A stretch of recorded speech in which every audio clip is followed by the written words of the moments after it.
죄송합니다. 안녕하세요. 특종 실화 채널입니다. 오늘의 실화 사연 들어보실까요? 예진아 전화해. 아무리 늦어도 내가 데리러 갈게. 매일 아침 출근길 제가 아내에게 건네는 말이었습니다. 힘든 일과 중에도 예진이 생각하면 미소가 지어졌죠. 카페 매니저로 일하는 예진이는 제 인생의 보물이었으니까요. 우리 둘 다 바쁜 일상을 살았지만 함께 있는 것만으로도 서로에게 큰 위로가 되었습니다.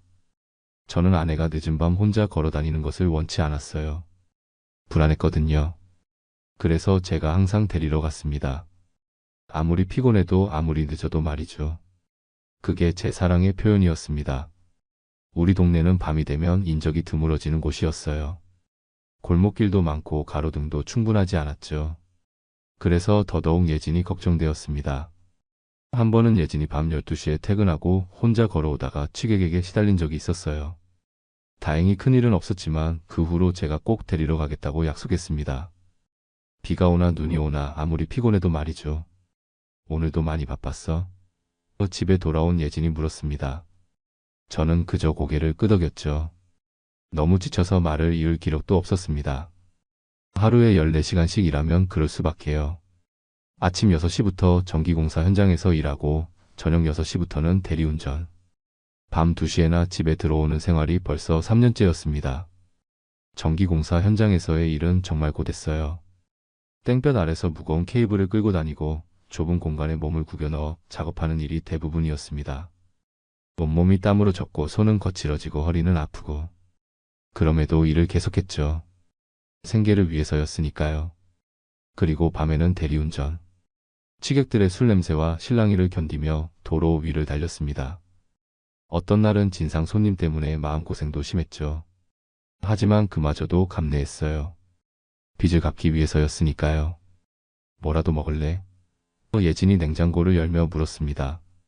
괜찮아. 그냥 씻고 자야겠어. 매일 같은 대화 같은 패턴이었죠. 처음엔 그래도 이야기를 나눴는데 점점 대화가 줄어들었습니다. 집에 도착하면 씻고 바로 잠들기 일쑤였고 아침에는 서둘러 출근했죠. 주말에도 쉬지 못하고 일했습니다. 빚이 있었거든요. 결혼 전 제가 사업에 실패해 생긴 빚이었는데 그 빚을 갚으려면 이렇게라도 해야 했습니다. 그 사업 실패는 제 인생 최대의 실수였어요. 친구와 함께 작은 전자제품 가게를 차렸는데 경험 부족과 무리한 확장으로 망했죠. 게다가 친구는 중간에 빠져나가 버렸고 빚은 고스란히 제 몫이 되었습니다. 6천만 원. 적은 돈이 아니었어요. 이자까지 생각하면 끝이 보이지 않았죠. 예진이는 이해해주는 편이었지만 시간이 지날수록 표정이 무뎌져 갔습니다. 저도 알고 있었어요. 사랑의 표현이 사라진 지 오래였으니까요. 사랑해라는 말도 언제 마지막으로 했는지 기억도 안 났습니다. 그저 생존을 위해 하루하루를 버티고 있었을 뿐이죠. 결혼 초에는 달랐어요. 비록 작은 월세 집이었지만 우리는 행복했습니다. 함께 요리하고 주말에는 근교로 드라이브도 하고 밤에는 서로 안고 잠들었죠. 하지만 그 빚이 모든 것을 바꿔놓았어요. 제가 일에 매달리게 되면서 우리의 행복한 시간들은 점점 줄어들었습니다. 그래도 우리는 서로가 있어 다행이라고 생각했습니다. 적어도 저는 그랬어요. 예진이도 그럴 거라 믿었지만 어느 날 저녁 식사 때 예진이가 뜬금없이 물었습니다. 우리 그냥 서로 필요해서 사는 거지? 순간 숟가락을 든 손이 멈칫했습니다. 말문이 막혔죠. 부인하고 싶었지만 현실은 그랬던 것 같아요. 저는 말없이 고개를 끄덕였습니다. 그게 더 정직한 대답이라고 생각했거든요. 예진의 눈에 실망감이 스쳤지만 저는 애써 모른 척했습니다. 그날 밤 대리콜을 받고 무표정하게 집을 나섰죠. 어쩌면 그때 뭐라도 말했어야 했을까요? 그랬다면 이후의 일들은 달라졌을지도 모릅니다. 여보, 오늘은 늦게 끝날 것 같아. 친구들이랑 술 마시기로 했어.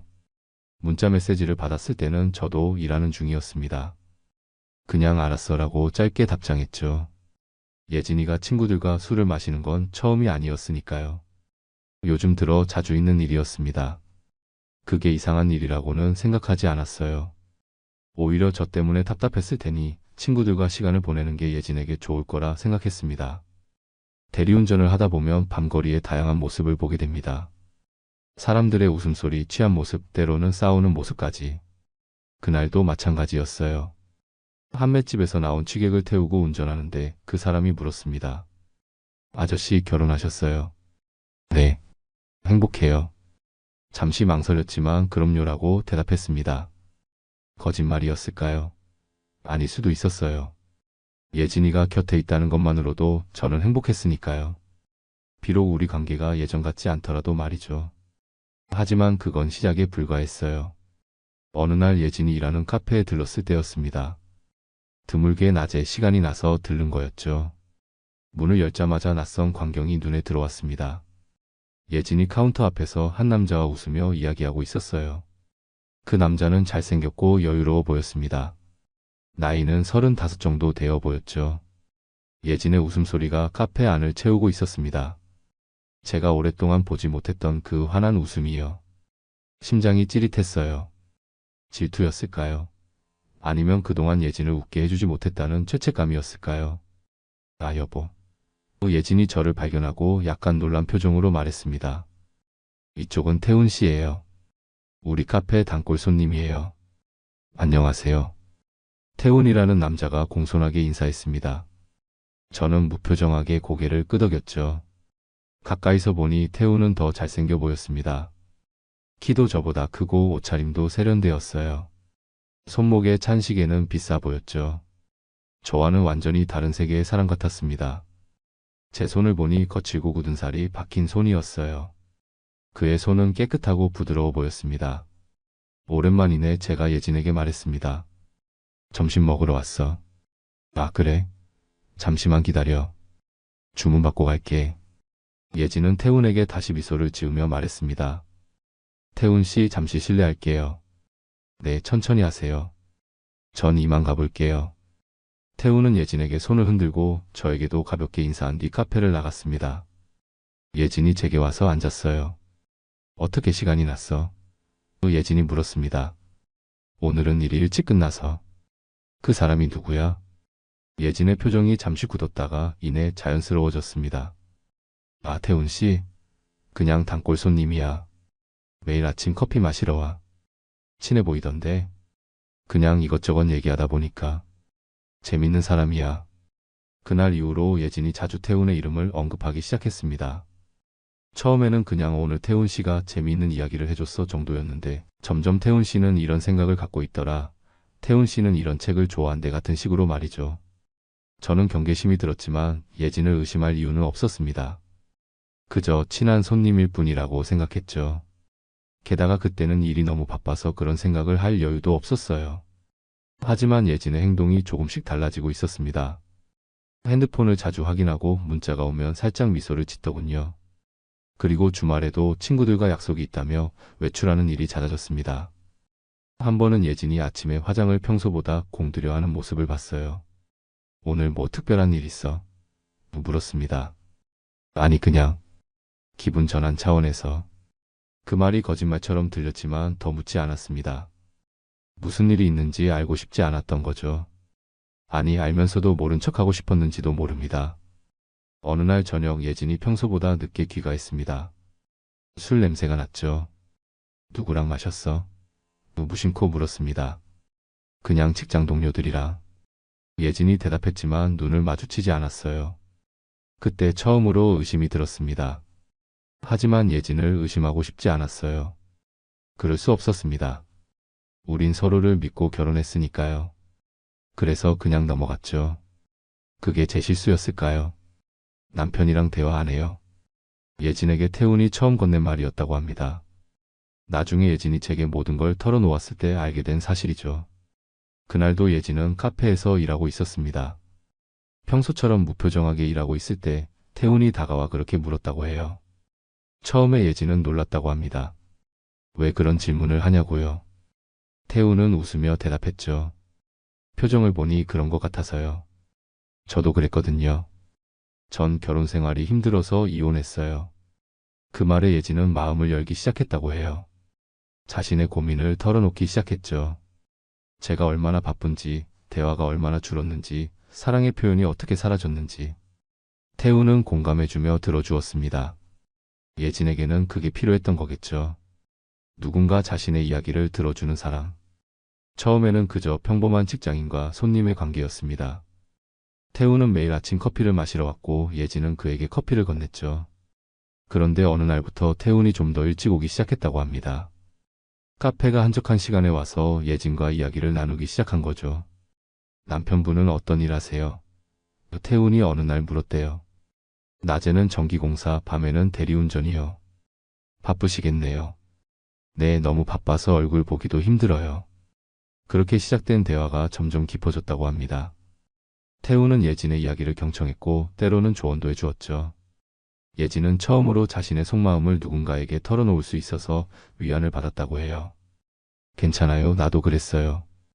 태훈의 그 한마디가 예진의 마음을 열었다고 합니다. 자신도 비슷한 상황을 겪었기 때문에 예진의 마음을 이해할 수 있다는 공감의 말이었죠. 예진은 그 말에 위로를 받았다고 해요. 처음에는 그저 카페에서의 대화였습니다. 하지만 점점 카페 밖에서도 만나기 시작했죠. 퇴근 후 가끔 술 한잔, 주말에 영화 한 편. 그렇게 둘의 관계는 깊어져 갔습니다. 예진에게 태우는 달콤한 토피처였을 겁니다. 힘든 현실에서 벗어나 잠시나마 행복을 느낄 수 있는 곳. 처음 카페 밖에서 만난 날 예진은 많이 긴장했다고 합니다. 작은 술집에서 만났는데 태훈이 먼저 와서 기다리고 있었대요. 예진이 도착하자 반갑게 자리에서 일어나 맞이했고 의자를 빼주었죠. 예진은 오랜만에 누군가에게 그런 배려를 받아서 기분이 좋았다고 해요. 그날 밤 두 사람은 많은 이야기를 나눴습니다. 각자의 과거, 현재 그리고 꿈에 대해서요. 태우는 마케팅 회사에 다니는 과장이었고 야심이 있는 사람이었죠. 회사 프로젝트로 여러 카페를 리서치하는 중이었다고 해요. 예진의 카페도 그 중 하나였죠. 처음엔 그냥 업무를 위해 왔는데 점점 당신이 궁금해졌어요. 태훈의 고백에 예진은 가슴이 두근거렸다고 합니다. 오랜만에 느껴보는 설렘이었죠. 그리고 그 설렘은 점점 커져갔어요. 그러던 어느 날 술자리에서 태훈이 예진의 손을 잡았습니다. 예진은 그 손을 뿌리치지 않았죠. 그게 시작이었습니다. 그 후로 둘은 자주 만났고 감정은 점점 깊어져 갔습니다. 예진은 점점 저에게 거짓말을 하기 시작했어요. 친구들과 약속이 있다, 회식이 있다, 야근이 있다. 모두 태훈을 만나기 위한 변명이었죠. 처음에 예진은 죄책감을 느꼈다고 합니다. 하지만 점점 그 죄책감은 희미해졌어요. 태훈과 함께 있을 때 느끼는 행복감이 그 죄책감을 덮어버렸거든요. 게다가 저는 너무 바빠서 예진의 변화를 알아채지 못했습니다. 그저 일만 했죠. 태훈 씨는 내 말을 들어줘. 그리고 나를 이해해줘. 나중에 예진이 저에게 털어놓은 말입니다. 제가 해주지 못했던 것들, 제가 채워주지 못했던 공허함을 태훈이 채워주었던 거죠. 저는 그때 얼마나 무심했는지 깨달았습니다. 하지만 그땐 이미 너무 늦었어요. 매일 밤 예진은 태훈과 메시지를 주고받았습니다. 제가 잠든 사이에요. 저는 너무 피곤해서 금방 잠들었고 예진은 그 시간을 이용해 태훈과 소통했죠. 둘은 서로에게 빠져들고 있었습니다. 그리고 저는 눈치채지 못했어요. 아니, 눈치채기 싫었는지도 모릅니다. 오늘 회식이 있어서 늦을 것 같아. 예진이 보낸 메시지였습니다. 저는 알았어, 조심해라고 답장했죠. 그날도 평소와 다름없이 대리운전을 하고 있었습니다. 하지만 그날은 뭔가 달랐어요. 콜이 잘 들어오지 않았거든요. 평소 같으면 1시간에 두세 건은 들어오는데 3시간이 지나도 한 건밖에 없었습니다. 추운 겨울밤이었어요. 차 안에서 핸드폰만 바라보며 콜을 기다리는 시간이 지루했습니다. 라디오에서는 연애 사연을 다루는 프로그램이 나오고 있었죠. 행복한 연인들의 이야기가 흘러나왔고 저는 문득 예진과의 관계를 생각했습니다. 언제부터 우리 사이가 이렇게 멀어진 걸까요? 결혼 초에는 그렇게 사랑했는데 둘 다 바쁘다 보니 시간이 없었고 대화도 줄고 스킨십도 거의 사라졌죠. 가끔 제가 늦게 들어오면 예진은 이미 잠들어 있곤 했어요. 아침에 일어나면 예진은 이미 출근 준비를 하고 있었고요. 그렇게 우리는 점점 서로의 일상에서 멀어져 갔습니다. 오늘은 운이 없나 보다. 혼잣말을 하며 한숨을 쉬었죠. 그때 핸드폰이 울렸습니다. 드디어 콜이 들어온 겁니다. 위치를 확인해 보니 제가 있는 곳에서 그리 멀지 않았어요. 바로 수락했죠. 한편 그 시간 예진과 태우는 포장마차에서 마지막 잔을 비우고 있었습니다. 둘 다 많이 취해 있었죠. 소주를 3병이나 비웠다고 해요. 평소에는 한 병도 겨우 마시는 예진이었는데 그날은 왜 그렇게 많이 마셨는지 모르겠습니다. 아마도 죄책감을 잊기 위해서였을지도 몰라요. 태훈이 예진의 볼을 쓰다듬으며 키스했고 예진은 그에 응했습니다. 주변 시선도 아랑곳하지 않고요. 포장마차 주인 아저씨가 흘끔거리며 봤지만 두 사람은 신경 쓰지 않았죠. 술이 많이 취했으니까요. 우리 저기 갈까? 태훈이 근처 모텔을 가리키며 물었습니다. 예진은 잠시 망설였지만 곧 고개를 끄덕였죠. 둘은 비틀거리며 모텔로 향했습니다. 체크인을 하고 방으로 들어갔죠. 문이 닫히자마자 태훈은 예진을 안았고 둘은 침대로 향했습니다. 모텔 방은 그리 넓지 않았어요. 조금 낡은 느낌도 났지만 둘은 그런 것에 신경 쓰지 않았습니다. 태훈은 예진의 옷을 벗기기 시작했고 예진도 태훈의 셔츠 단추를 풀었죠. 둘의 숨소리가 점점 거칠어졌어요. 침대 위에서 두 사람의 몸이 하나가 되었습니다. 예진은 잠시 제 얼굴이 떠올랐지만 곧 현실의 쾌락에 다시 빠져들었죠. 태훈의 품은 따뜻했고 그의 발은 강했어요. 예진은 오랜만에 여자로서의 감정을 느꼈다고 합니다. 오랫동안 잊고 있었던 감정이었죠. 그날 밤 예진은 제가 아닌 다른 남자와 함께였습니다. 제 아내가 제가 그토록 사랑했던 여자가 다른 남자의 품에 안겨 있었죠. 물론 그때 저는 아무것도 몰랐습니다. 그저 콜을 기다리며 차 안에서 졸고 있었을 뿐이에요. 처음 태훈과 그런 관계를 맺었을 때 예진은 엄청난 죄책감에 시달렸다고 해요. 하지만 시간이 지날수록 그 죄책감은 줄어들었답니다. 태훈에게 집중하며 할수록 저에 대한 생각은 점점 희미해졌거든요. 모텔방에서 예진과 태훈은 서로를 탐했습니다. 예진은 잠시 제 생각이 났지만 곧 밀어냈죠. 그저 현재의 쾌락에 집중했습니다. 태훈의 손길은 달콤했고 그의 목소리는 예진을 녹였어요. 둘은 서로에게 빠져들었고 시간 가는 줄도 몰랐습니다. 태훈은 예진의 귓가에 속삭였습니다. 너무 아름다워요. 예진은 그 말에 가슴이 떨렸다고 해요. 오랫동안 듣지 못했던 말이었으니까요. 저는 언제부터인가 그런 말을 하지 않게 되었거든요. 일에 치여 사는 동안 예진의 아름다움을 잊고 있었던 걸까요? 두 사람은 서로에게 몰두한 채 세상의 다른 모든 것들을 잊었습니다. 제 존재도 예진의 결혼 사실도 모든 책임과 의무도 말이죠. 그저 그 순간만 존재했을 뿐이에요. 밤이 깊어가고 태우는 흐릿한 눈으로 핸드폰을 들었습니다. 대리앱을 켜더군요.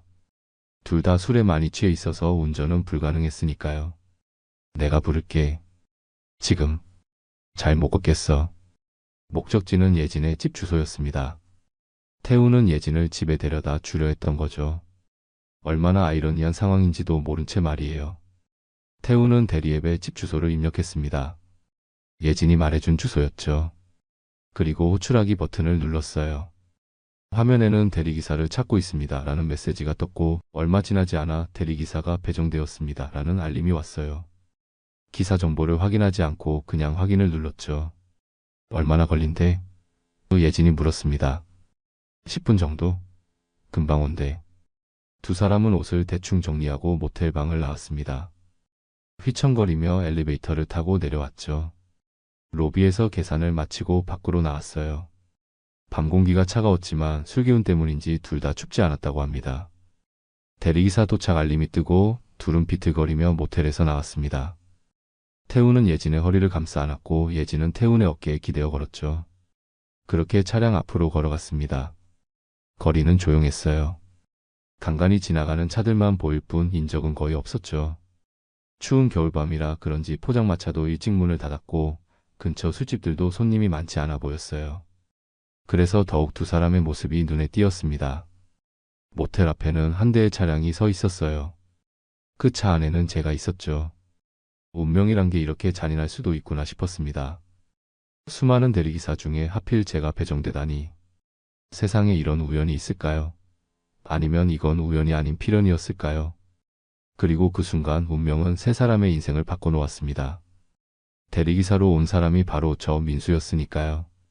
수많은 사람들 중에 하필 제가 배정됐다니 이게 운명이란 건지 저주란 건지. 그날 밤은 제 인생을 완전히 바꿔놓았습니다. 모텔 앞에 도착해 기다리고 있었어요. 손님이 늦어서 조금 짜증이 났지만 참고 기다렸죠. 출발지가 모텔이라 손님이 늦게 나올 수도 있겠다고 생각했거든요. 라디오에서는 어떤 발라드 음악이 흘러나오고 있었어요.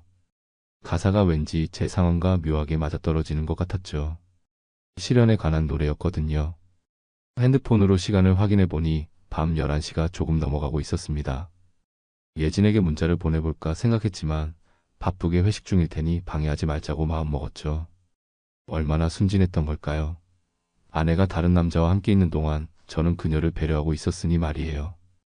몇 분이 지나고 도착 버튼을 누른 뒤 차에서 내려 대기하고 있었습니다. 그 순간 모텔에서 걸어 나오는 두 사람이 보였습니다. 한 명은 키가 크고 잘생긴 남자, 다른 한 명은 제 아내 예진이었죠. 두 사람은 서로 기대어 걸어오고 있었어요.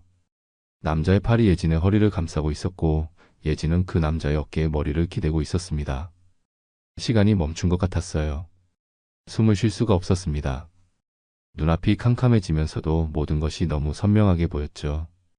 저는 그 자리에 얼어붙었습니다. 손에 들고 있던 핸드폰이 힘없이 떨어졌어요. 하지만 그 소리조차 들리지 않았습니다. 온 세상이 침묵 속에 잠긴 것 같았어요. 머릿속이 하얘졌습니다. 이게 꿈인지 현실인지 구분이 안 됐어요. 아내가 다른 남자와 모텔에서 나오는 모습이라니. 그것도 제가 데리러 간 바로 그 순간의 말이죠. 이게 운명의 장난인지 아니면 잔인한 현실인지 알 수 없었습니다. 예진도 저를 발견했습니다. 걸음을 멈추고 눈을 크게 떴죠. 입을 틀어막으며 그 자리에 서 있었어요. 그녀의 눈에서 공포가 보였습니다. 들켰다는 공포, 모든 것이 끝났다는 공포였겠죠. 예진의 얼굴이 순식간에 창백해졌어요. 놀람과 충격으로 가득 찬 그녀의 표정은 제가 평생 잊지 못할 것 같습니다. 그리고 그 표정을 보는 순간 저는 모든 것을 이해했어요. 이건 우연이 아니었습니다. 그녀와 그 남자 사이에는 분명 무언가가 있었죠. 하지만 태우는 아직 저를 알아보지 못했습니다. 그저 대리기사가 와 있다고만 생각했겠죠.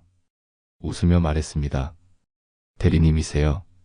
그 말을 듣는 순간 가슴이 찢어지는 것 같았어요. 하지만 저는 감정을 억눌렀습니다. 지금은 감정을 드러낼 때가 아니라고 생각했죠. 증거가 필요했거든요.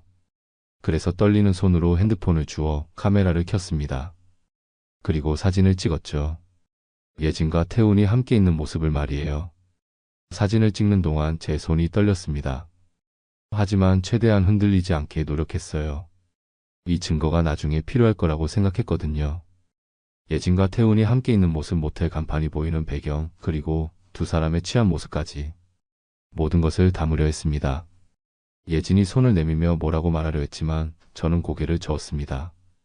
그리고 입술을 깨물며 억지로 말을 꺼냈죠. 대리기사입니다. 오늘은 제 아내를 태우러 왔습니다. 태훈의 표정이 순식간에 변했습니다. 웃음이 사라지고 당혹감이 가득 찼죠. 그제야 상황을 파악한 모양이었어요. 얼굴이 하얗게 변하더니 뒤로 물러서기 시작했습니다. 처음엔 천천히, 그리고 점점 빠르게요. 예진은 울음을 참으며 저에게 다가오려 했지만 저는 한 발짝 물러섰습니다. 제가 물러서는 모습을 보고 예진의 눈에서 눈물이 흘러내렸어요. 하지만 지금은 그녀의 눈물이 제 마음을 움직이지 못했습니다. 너무 충격적인 현실 앞에서 제 감정은 마비된 것 같았거든요. 그 순간 제 머릿속은 온갖 생각으로 가득 찼어요. 왜 그랬지? 무엇이 부족했지? 언제부터였지? 하지만 동시에 이상하게 차분해졌습니다. 마치 제 몸 밖에서 상황을 바라보는 것 같은 기분이었어요. 그리고 그 순간 제가 해야 할 일이 무엇인지 분명해졌습니다. 그 자리에서 우리 세 사람 다 멈췄어요. 누군가 이 상황을 바깥에서 지켜봤다면 아마 그렇게 표현했을 겁니다. 예진은 하이힐을 신은 채 발걸음을 멈추고 손으로 입을 틀어막았어요. 태우는 뒤로 물러서며 어색하게 헛기침을 했고 저는 차 문 앞에 서서 떨리는 손으로 핸드폰을 쥐고 있었죠. 거리는 조용했습니다. 간간히 지나가는 자동차 소리만 들릴 뿐 이 극적인 상황을 지켜보는 관객은 없었어요. 마치 무대 위의 선세배우처럼 우리는 각자의 자리에서 움직이지 못했습니다. 누가 먼저 말을 꺼낼지, 누가 먼저 행동을 취할지 아무도 알 수 없었죠. 시간이 멈춘 것 같았습니다. 아니, 제 인생이 멈춘 것 같았어요.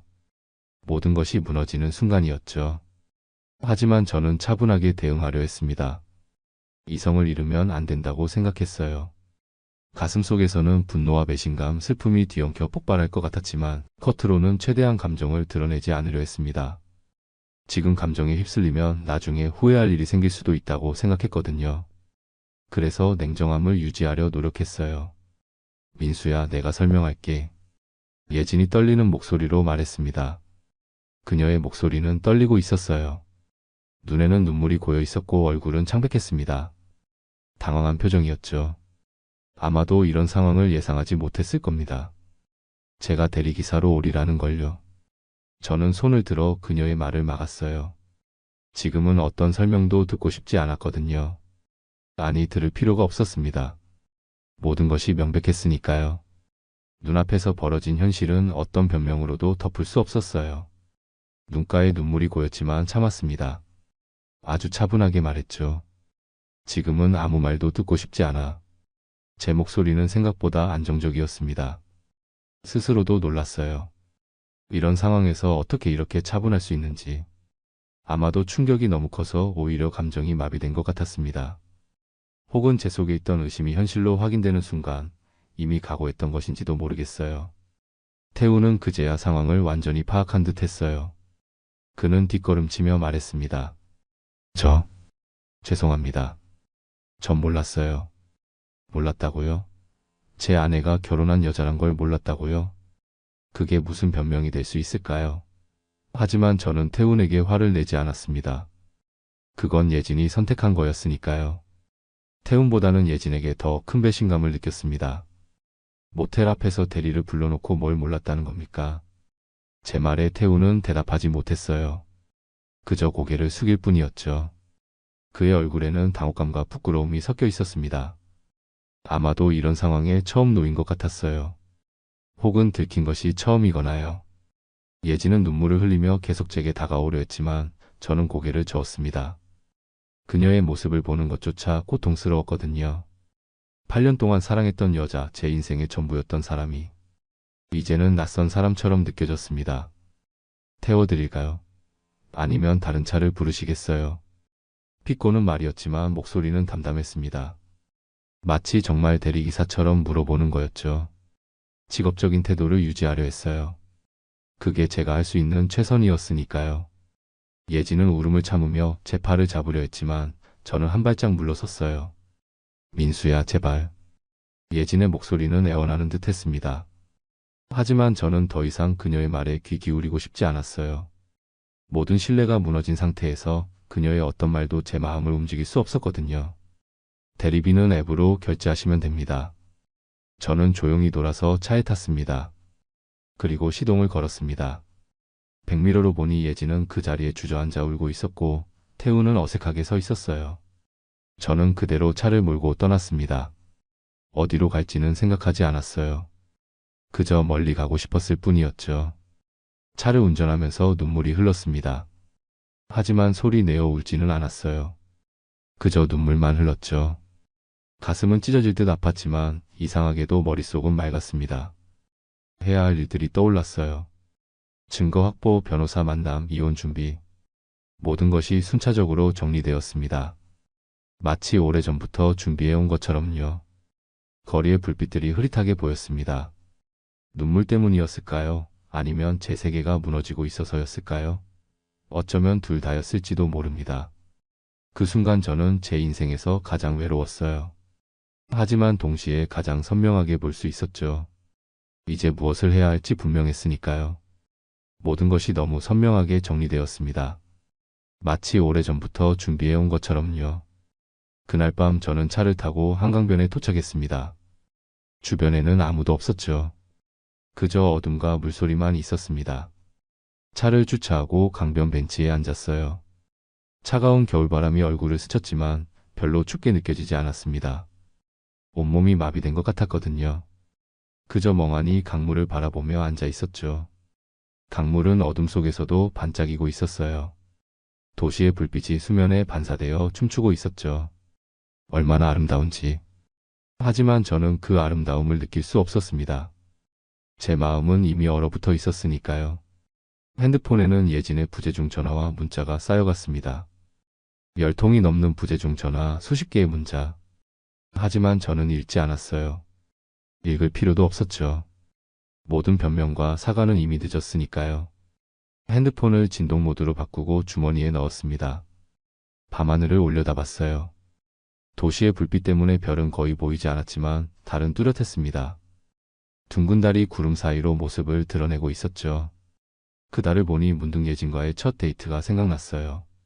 한강변에서 야경을 보며 처음 손을 잡았던 날이었죠. 그때는 얼마나 행복했던가. 그런 행복이 이렇게 끝날 줄은 몰랐습니다. 저는 차 안에서 밤을 새웠습니다. 잠들지 못했어요. 그저 멍하니 강물을 바라보며 생각에 잠겼죠. 우리의 결혼 생활, 예진과의 추억, 그리고 앞으로 해야 할 일들. 모든 것을 정리하려 했습니다. 아침이 밝아오자 강물이 붉게 물들었어요. 일출이었죠. 새로운 하루의 시작이었습니다. 그리고 저에게는 새로운 인생의 시작이기도 했어요. 더 이상 예진과 함께하는 삶은 없을 테니까요. 다음 날 아침 저는 출근하지 않았습니다. 처음으로 무단 결근을 했죠. 사장님께 전화해서 개인 사정이 있다고 말씀드렸어요. 다행히 이해해 주셨습니다. 그리고 변호사 사무실을 찾아갔어요. 어젯밤의 일과 증거들을 설명했습니다. 사진, 대리운전 기록, 모든 것을요. 변호사는 고개를 끄덕이며 말했습니다. 증거는 충분합니다. 불륜관계가 명백하네요. 이혼 소송을 준비하겠습니다. 변호사 사무실은 작고 소박했지만 변호사의 눈빛은 날카로웠어요. 그는 이런 사건을 많이 다뤄본 듯 했습니다. 저에게 필요한 서류들을 준비하라고 했고 앞으로의 절차에 대해 설명해 주었죠. 위자료 청구도 가능하다고 했어요. 하지만 저는 그것보다 빠른 이혼이 더 중요했습니다. 그저 이 고통스러운 관계에서 벗어나고 싶었으니까요. 변호사와의 상담을 마치고 나오니 날씨가 흐려져 있었어요. 마치 제 마음처럼요.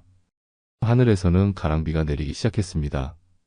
우산을 가져오지 않았지만 그냥 걸었어요. 비에 젖는 것쯤은 아무렇지도 않았습니다. 이미 제 마음은 더 큰 폭풍우를 겪고 있었으니까요. 그날 오후 집에 돌아갔습니다. 예진은 집에 없었어요. 아마도 제가 화가 식기를 기다리고 있었겠죠. 혹은 태훈과 함께 있었는지도 모릅니다. 더 이상 알고 싶지 않았어요. 집안은 평소와 다름없었습니다. 마치 아무 일도 없었던 것처럼요. 하지만 제 눈에는 모든 것이 달라 보였어요. 예진과 함께 찍은 사진들, 함께 산 가구들, 함께 쓰던 물건들. 모든 것이 가짜처럼 느껴졌습니다. 우리의 결혼 생활이 거짓이었던 것처럼 말이죠. 저는 짐을 싸기 시작했습니다. 필요한 것만 챙겼어요. 옷 몇 벌, 중요한 서류들, 그리고 우리의 결혼 사진이 담긴 앨범이었죠. 앨범을 보면서 우리의 행복했던 시절이 떠올랐습니다. 결혼식 날 예진은 정말 아름다웠어요. 순백의 웨딩드레스를 입고 환하게 웃고 있었죠. 저도 행복한 표정이었고요. 그때는 정말 행복했는데 언제부터 이렇게 변해버린 걸까요? 앨범을 내려놓고 이혼 서류를 꺼냈습니다. 변호사가 준비해준 거였어요. 집안을 둘러보니 문득 허무함이 밀려왔습니다. 8년의 결혼 생활이 이렇게 끝나다니. 꿈만 같았어요. 하지만 현실이었죠. 제가 직접 목격한 현실이었으니까요. 저녁 무렵 문소리가 들렸습니다. 예진이 돌아온 거였죠. 그녀는 조심스럽게 문을 열고 들어왔어요. 눈은 붉게 부어 있었고 화장도 하지 않았습니다. 평소의 단정한 모습이 아니었죠. 민수야. 예진이 떨리는 목소리로 말했습니다. 저는 아무 말 없이 그녀를 바라봤어요. 한때는 그토록 사랑했던 여인, 제 인생의 전부였던 사람. 하지만 지금은 그저 낯선 사람처럼 느껴졌습니다. 예진은 조심스럽게 다가와 제 앞에 앉았습니다. 용서해줘. 내가 미쳤었나 봐. 태훈이랑 그건 그냥 실수였어. 정신이 없었어. 실수라고요? 모텔에 가서 밤을 보내는 게 실수라고요? 얼마나 많은 실수를 저질렀던 걸까요? 처음이 아니었을 테니까요. 저는 쓴웃음이 나왔습니다. 하지만 그건 슬픔이 섞인 웃음이었죠. 예진의 눈에서 눈물이 흘러내렸습니다. 얼마나 울었는지 눈가가 붉게 부어 있었어요. 평소에는 항상 단정하고 예쁘게 꾸미던 그녀가 지금은 너무 초라해 보였습니다. 머리는 헝클어져 있었고 옷은 구겨져 있었죠. 마치 밤새 뒤척였던 것처럼요. 아무 말도 하지 마. 제 말에 예진은 고개를 숙였습니다. 눈물이 뺨을 타고 흘러내렸죠. 하지만 저는 더 이상 그녀의 눈물에 마음이 흔들리지 않았어요. 너무 많은 거짓과 배신 후에는 그 눈물조차 가식으로 느껴졌으니까요. 지금은 아무 말도 듣고 싶지 않아. 그날 밤 네가 그 사람과 함께 있는 모습을 봤을 때 내 마음은 이미 죽었어. 눈가에 눈물이 고였지만 참았습니다. 아주 차분하게 말했죠. 감정을 드러내고 싶지 않았어요. 그녀가 제 약한 모습을 보길 원치 않았거든요. 얼마나 오래 계속된 거야? 침묵이 흐르다가 제가 물었습니다. 알고 싶지 않으면서도 알아야 할 것 같았어요. 예진은 고개를 숙인 채 작은 목소리로 대답했습니다. 3개월 정도. 3개월. 그 말을 듣는 순간 가슴이 더 아팠습니다. 3개월 동안 저는 아무것도 몰랐던 거예요. 매일 아침 사랑해라고 인사하며 출근했고 밤늦게 들어와서는 피곤해 지쳐 잠들었죠. 그 사이에 예진은 다른 남자를 만나고 있었다니. 얼마나 어리석었던 걸까요? 예진은 흐느끼며 제 손을 잡으려 했지만 저는 손을 뺐어요. 민수야, 제발. 우리 다시 시작하자. 내가 잘못했어. 다시는 이런 일 없을 거야. 예진의 말에 저는 고개를 저었습니다. 이미 돌이킬 수 없는 선을 넘었다고 생각했거든요. 신뢰는 한번 깨지면 회복하기 힘들다는 걸 알았어요. 다시 시작. 불가능해. 너를 볼 때마다 그 장면이 떠오를 거야. 너와 다른 남자가 모텔에서 나오는 모습이. 예진은 더 크게 흐느꼈습니다. 그녀의 어깨가 떨리고 있었어요. 하지만 저는 더 이상 위로해 줄 수 없었습니다. 그건 제 역할이 아니었으니까요. 더 이상은요. 네가 태운 그 남자 이름이 뭐더라? 태운. 걔 회사에 연락했어. 예진의 눈이 커졌습니다. 놀란 표정이었죠. 아마도 제가 그런 행동을 할 거라고는 예상하지 못했을 겁니다. 저도 평소에는 그런 사람이 아니었으니까요.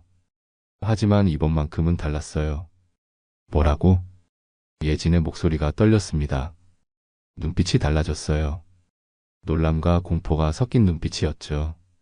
알고 보니 태훈이 내 카페 단골이 된 것도 우연이 아니더라. 자기 회사 프로젝트로 카페를 조사하는 중이었대. 영업 비밀 같은 거 네가 말해준 적 있어? 태훈의 회사 메일을 찾는 것은 어렵지 않았습니다. 예진이 언급했던 회사 이름을 기억했거든요. 그곳에 메일을 보냈죠. 태훈과 예진의 사진 그리고 간단한 설명과 함께요. 직장 내 불륜이라는 점을 강조했습니다. 그리고 태훈이 업무 중에 예진을 만났다는 점도요. 예진의 표정이 변했습니다. 놀람에서 당혹감으로 그리고 공포로요. 그녀는 말했습니다. 그게 몇 번 물어봐서 대답해 준 적이 있었어. 하지만 그건 그냥 그래서 태훈이 회사에서 잘렸어. 기밀 유출로. 사실 그건 제가 확인하지 않은 정보였습니다. 하지만 충분히 가능한 일이었죠. 회사 업무 중에 개인적인 관계를 맺고 게다가 정보까지 유출했다면 해고될 만했으니까요. 예진의 표정을 보니 제 말이 맞아떨어진 것 같았어요. 예진이 고개를 숙이자 저는 쓴웃음을 지었습니다. 이 상황이 웃기다고 생각했거든요. 아내의 불륜 상대를 고발해서 그 남자의 직장 생활을 망치게 했다니 누가 이런 일을 상상이나 했을까요? 사람 무너질 때 울기보다 웃는 게 빠를 수도 있어. 제 말에 예진은 더욱 깊이 고개를 숙였습니다. 그녀의 어깨가 흔들렸어요. 소리 없이 울고 있었죠. 하지만 저는 더 이상 그녀를 위로할 마음이 없었습니다. 모든 감정이 메말라 버린 것 같았어요. 서류를 테이블 위에 놓았습니다. 이혼 서류였죠. 예진은 눈물 어린 눈으로 그것을 바라봤어요. 충격에 빠진 듯 했습니다. 아마도 제가 정말로 이혼할 거라고는 생각하지 않았나 봐요. 하지만 저는 진심이었습니다. 민수야, 제발. 한 번만 더 기회를 줘. 내가 정말 잘못했어. 예진의 목소리는 떨리고 있었어요. 진심으로 후회하는 것 같았습니다. 하지만 후회가 모든 것을 되돌릴 수는 없었죠. 이미 일어난 일은 바꿀 수 없으니까요. 기회. 네가 그 남자와 모텔에 들어갈 때 내 기회는 이미 끝났어. 제 말에 예진은 대답하지 못했습니다. 그저 눈물만 흘릴 뿐이었죠. 저는 서류를 그녀 앞으로 밀었어요. 서명해. 깨끗하게 끝내자. 예진은 떨리는 손으로 서류를 집어들었습니다. 한참을 바라보다가 말했어요. 정말 끝내고 싶어. 그녀의 눈에는 마지막 희망이 담겨 있었습니다. 저에게 구원을 요청하는 듯한 눈빛이었죠. 하지만 저는 이미 결정을 내린 후였어요. 네가 불러준 대리 덕분에 인생 리셋하게 됐어. 고맙다. 쓴웃음과 함께 한 말이었지만 진심이었습니다. 그날 밤의 사건이 아니었다면 저는 아마도 평생 모르고 살았을 테니까요. 가짜 행복 속에서 말이죠. 예진의 눈에서 눈물이 멈추지 않고 흘러내렸습니다. 그녀는 한참을 망설이다 결국 서류에 서명했어요. 떨리는 손으로 펜을 쥐고 한 획 한 획 천천히 이름을 썼습니다. 그리고 펜을 내려놓으며 마지막으로 말했어요. 정말 미안해.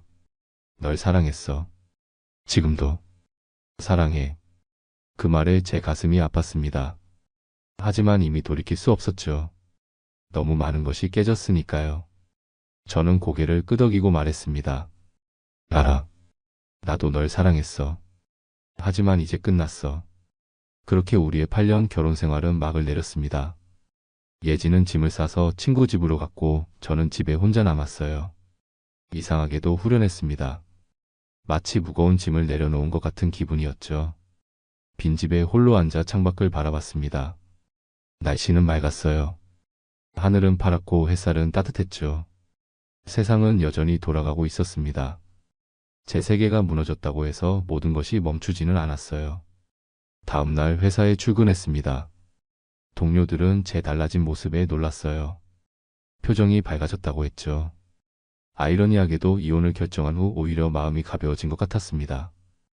더 이상 거짓된 관계를 이어갈 필요가 없었으니까요. 무슨 좋은 일 있어요? 그 동료가 물었습니다.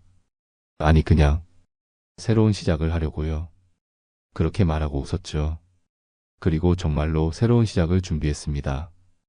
빚은 아직 남아 있었지만 마음이 달라졌어요. 더 이상 그 빚이 저를 짓누르지 않았습니다. 그저 갚아야 할 돈일 뿐이었죠. 조금씩 갚아나가면 된다고 생각했어요. 몇 주 후 태훈에 대한 소식을 들었습니다. 회사에서 해고된 후 취업이 안 되고 있다고 하더군요. 예진의 친구를 통해 들은 이야기였어요. 예진도 카페를 그만두고 다른 도시로 이사했다고 했습니다. 새로운 시작을 하고 싶었겠죠. 저도 새로운 시작을 준비했습니다. 빚은 아직 남아 있었지만 마음이 달라졌어요. 더 이상 그 빚이 저를 짓누르지 않았습니다. 그저 갚아야 할 돈일 뿐이었죠. 조금씩 갚아나가면 된다고 생각했어요. 대리운전은 계속했지만 낮 일자리는 바꿨습니다. 더 나은 조건의 회사를 찾았어요. 그리고 조금씩 제 시간을 가지려고 노력했습니다. 취미를 찾고 친구들을 만나고 혼자만의 시간을 즐기기 시작했죠. 가끔은 예진이 생각나기도 합니다. 행복했던 시간들, 함께 웃었던 순간들. 하지만 그런 생각이 들면 곧 그날 밤의 장면이 떠오르죠. 그러면 다시 마음을 다잡게 됩니다. 그리고 이제는 그날 밤을 생각해도 가슴이 아프지 않습니다. 그저 제 인생의 한 전환점으로 받아들였어요. 모든 일에는 이유가 있다고 믿게 되었죠. 그리고 그 이유가 저를 더 강하게 만들었다고 생각합니다. 이게 제 이야기입니다. 제가 대리기사로 일하다가 아내의 불륜 현장을 목격하게 된 이야기요.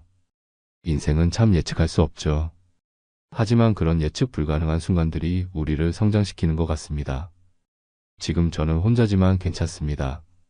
다시 사랑할 준비가 되기 전까지는 혼자인 게 더 나을 것 같아요. 그리고 언젠가 정말 저를 사랑해주는 사람을 만나게 되면 그때는 제대로 사랑할 수 있을 거라 믿습니다. 이상 제 이야기였습니다. 한 남자의 인생이 하룻밤에 어떻게 바뀔 수 있는지 보여주는 이야기였죠. 저는 아내의 불륜을 발견했고 증거를 확보했으며 냉철하게 대응했습니다. 그 결과 불륜 남은 회사에서 해고되었고 아내와는 이혼했습니다. 혼자 남겨진 건 맞지만 적어도 거짓된 관계에서 벗어날 수 있었습니다. 그게 제게는 더 중요했어요. 진실은 때로 고통스럽지만 거짓 속에서 사는 것보다는 낫다고 생각합니다. 지금도 가끔은 그 밤을 생각하면 마음이 무너질 것 같지만 시간이 지날수록 더 단단해지는 것 같습니다. 여러분들이라면 이런 상황에서 어떻게 대처하셨을까요? 그냥 용서하고 돌아가셨을까요? 아니면 저처럼 결단을 내렸을까요? 여러분의 생각이 궁금합니다.